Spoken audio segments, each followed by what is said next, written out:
In what circumstances can a hard border be avoided, Bertie Ahern? Well, I think we have to get a trade agreement that is something close to what the current EU customs union is, because if that is the case, then it doesn't create any reason why we can't trade between north and south and trade between east and west in fairly well under current circumstances. There might be some changes, but not substantial changes.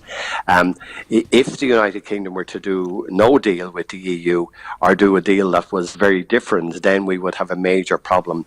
And I just think it's not sustainable to have to put back a border between the Republic of Ireland and Northern Ireland. It would just be a disaster. I mean, how can you be sure of that? I mean, you could put a border back in place without having a return to sectarian violence, couldn't you?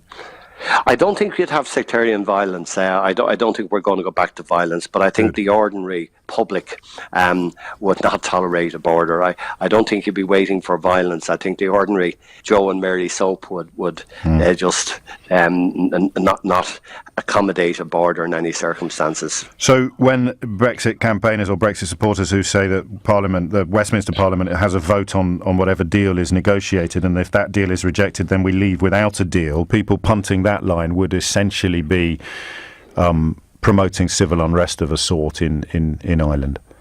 I'm afraid so. I think hopefully not violence, but I don't think the concept of bringing back a border after over 20 years of peace and stability would be an enormous mistake. And I think a mistake that any politicians that would negotiate that would be very sorry that they went down that road.